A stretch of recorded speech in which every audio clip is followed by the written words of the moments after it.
what if I stop taking any kind of medications and stop putting ointment on it, and I just work through this mentally? Hey everyone, today I want to talk about a skin problem I've had called eczema and or atopic dermatitis.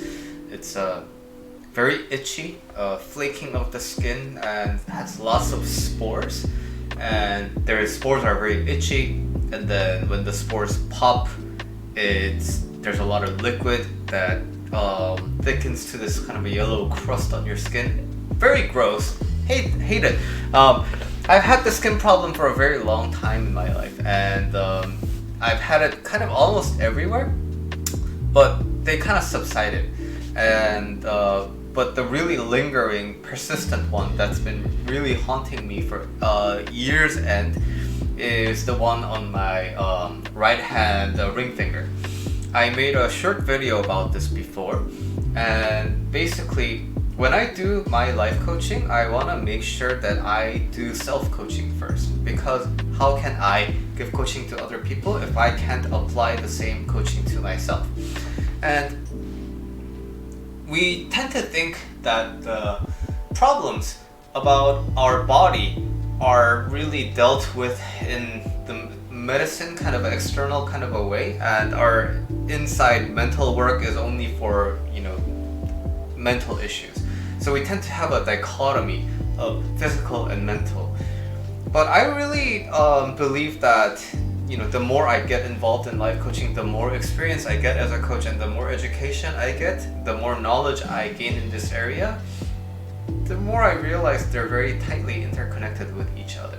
So behind this experiment was, okay, what if I stop taking any kind of medications and stop putting ointment on it, and I just work through this mentally? Because I had already visited so many dermatologists, and atopic dermatitis doesn't have a clear cause.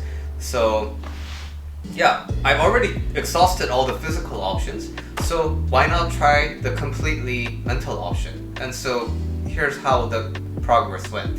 The first big improvement that I saw with my hand through mind work is when I got coached from my life coach. And the learning behind that was, okay, prior to coaching, my desire was to control this skin condition, because I am basically the owner of this body and I want to control this physical ailment, right? But that thought of I need to control this ended up resulting in the skin condition basically controlling me.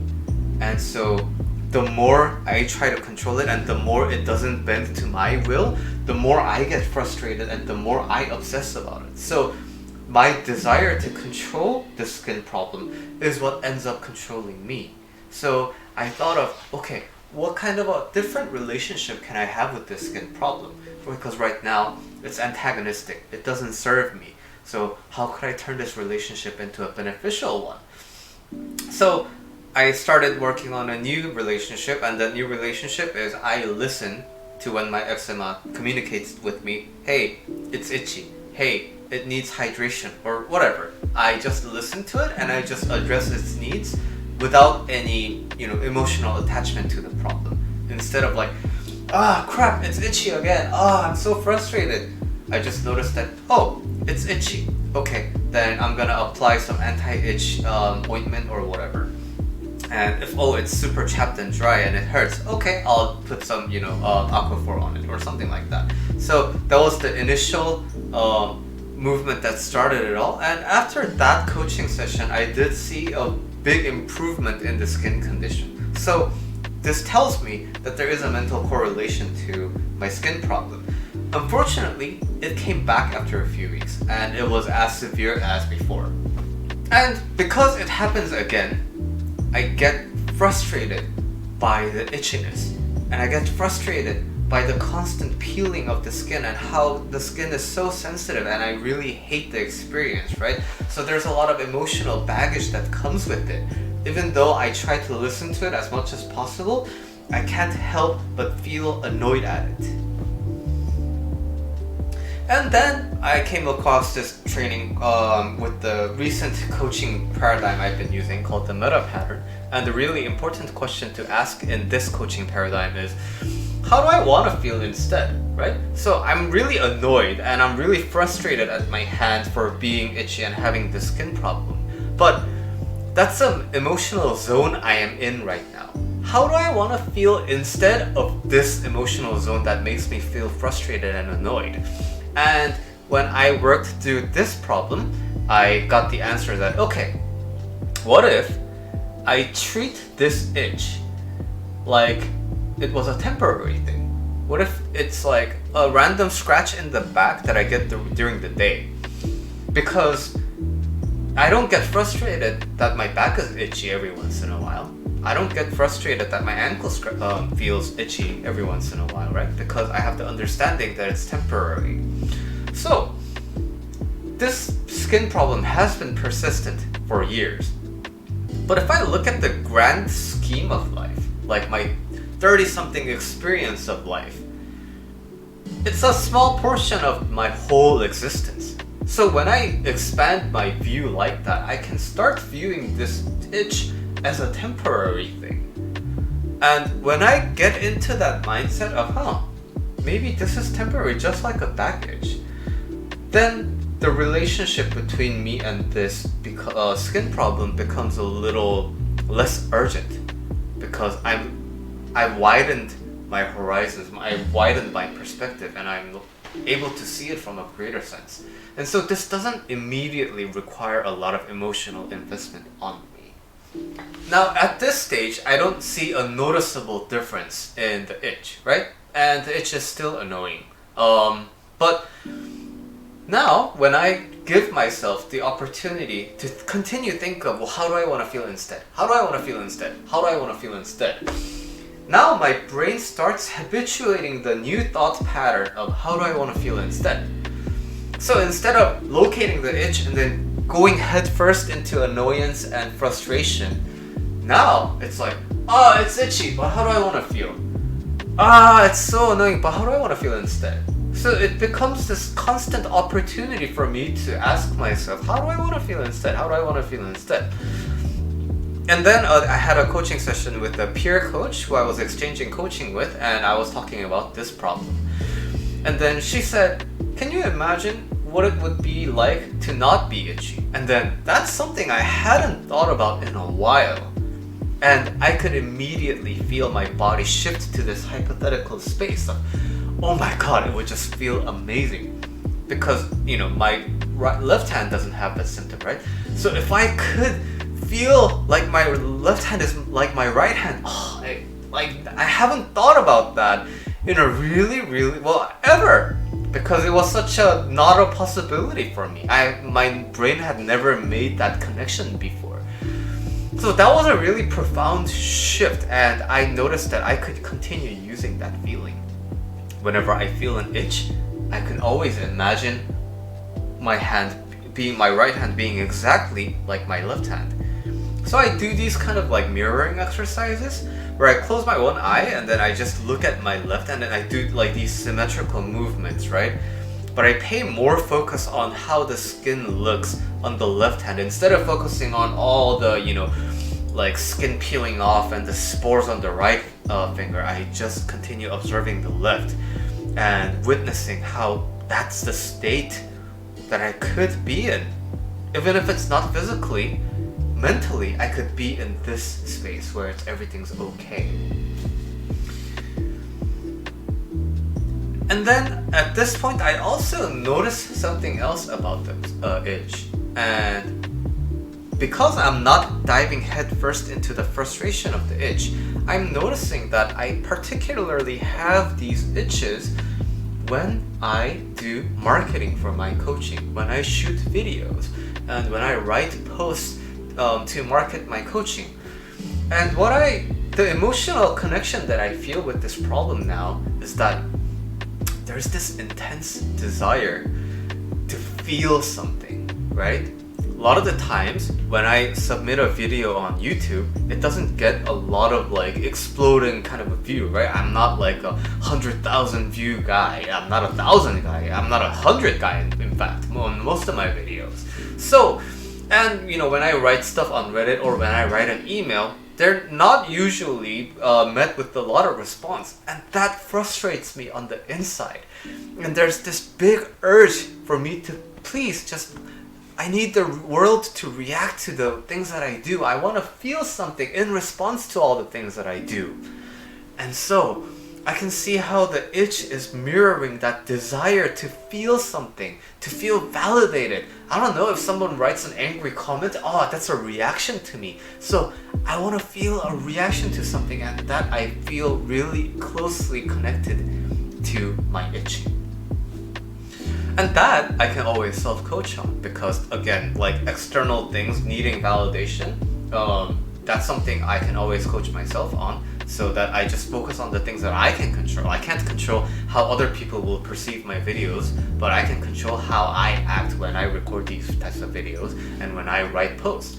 So I just wanted to mention that correlation between like my emotional need and the finger mirroring that sensation. Soon after, I learned about this concept of unshaming from a very prominent leader in this space called David Bedrick. And I have a lot of shame for having this skin problem, right? For making my parents worry since I was a kid, for being so frustrated at my hand and always picking it apart, and being so consumed by this skin problem. I wish it wasn't like that. I don't like that part of me. So I'm ashamed at this part of me that has this problem. Why can't you just be normal? Why can't your skin not be this way? So I practice unshaming. Yeah, I just witness my desire to scratch. I just witness this desire to pop every bubble that spores up on my skin. I really resonate with this desire to just squeeze all the liquid out of when it's infected with the spores. And what I really noticed during that time is underneath that desire to squeeze everything out, underneath this obsession with this problem, lies a really big commitment inside, where I just want to get to the root of a problem and solve it, and my persistence in tackling something until I'm satisfied. That's a part of me that I don't really witness when I'm just focused on hating my body part. And that really resonates with my other job as a software engineer as well, right? I'm a software engineer and I like debugging. I like writing code and then having it fail and then getting to the root of that problem. Why doesn't this work? It makes me look at all the possibilities, and it makes me go deep down and flush the problem out. And so with this understanding, I feel a closer bond to my other job. I feel a closer bond to the nature inside of me that wants to solve problems. And at this point, I notice a significant drop in the urge to scratch. There are itches, but it doesn't feel like I have to scratch it or pop it or squeeze it. That's a very weird feeling because I've never been able to associate the itch without those actions. But because I've given my brain so many different chances to think about alternative thought options, it made me actually embody that. So the itch comes, but I don't need to immediately act upon it. And that's when I stopped unconsciously scratching at night, because every night I would squeeze, I would pop, I would peel during my sleep without knowing because the itch happens. But around this time is when I wake up and I notice my fingers aren't bleeding or my fingers haven't crusted. What the heck? It's making a difference now. And then the final kind of a mental note that I've had is the video I uploaded a few weeks ago about sitting with your problem. So pretending you're locked up in a dungeon forever with monsters that want to kill you, but you have a magic barrier, so the monsters can't kill you. and you know you can't harm the monsters, but the monsters can't harm you back. And then so when you're in that situation, initially you're gonna be really angry at each other, right? But then give it like 10 days, give it 30 days, give it 40 days, give it 100 days, give it a year, 10 years, 100 years. If you're stuck with your problem just like that, the relationship between you and your problem is gonna change, right? So I do that with my finger. I'm just here and I'm just sitting with the problem. We both know that we can't really touch each other. My fingers can itch and it can stay there, but I'm just powerless to make it go away because, you know, I don't really know how to make it physically go away. So I just sit with that problem and the itch sits with me, and we both just kind of start ignoring each other because there's nothing left to resolve. And that brings me to today. Here's a video of when it was really bad. So content warning, this video may be a little bit gross.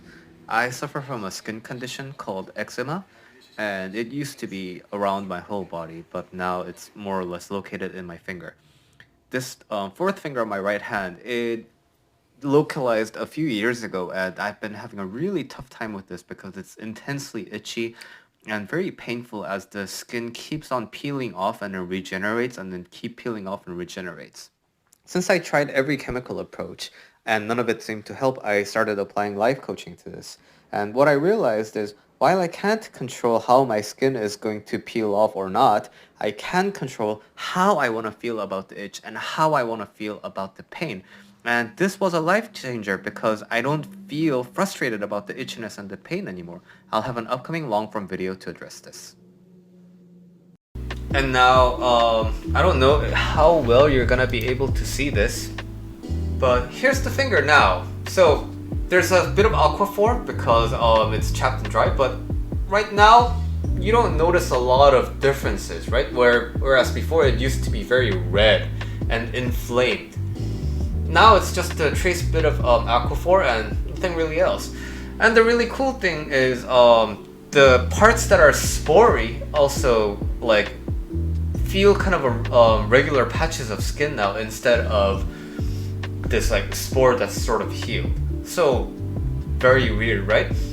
I haven't fully recovered the fingerprints on this finger yet, but for some reason, for the first time in a really long time, I feel like the skin is actually growing thicker. Because after years of topical steroid usage, the skin was thinned so much so that even at the slightest stretch, like if I made a fist and then I extended my fingers, it would crack open and bleed. But these days, for the first time in a really long time, I feel like the fingers have gained so much skin now that it has the flexibility to stretch out. And so, this is my journey with atopic dermatitis and how I'm resolving it purely mentally with no prescribed medications. And if you're suffering from something similar, it doesn't have to be a skin problem. Maybe it's a chronic migraine or other illnesses that are beyond your control. I would love for you to try coaching. I would love to have the experience to chat with you about your problems and how we can potentially solve it with just the mind. If you're interested in that, please give me an email at billy@julylifecoach.com or use any of the links in the description below to contact me. Thank you so much for your time, and I'll see you in the next video.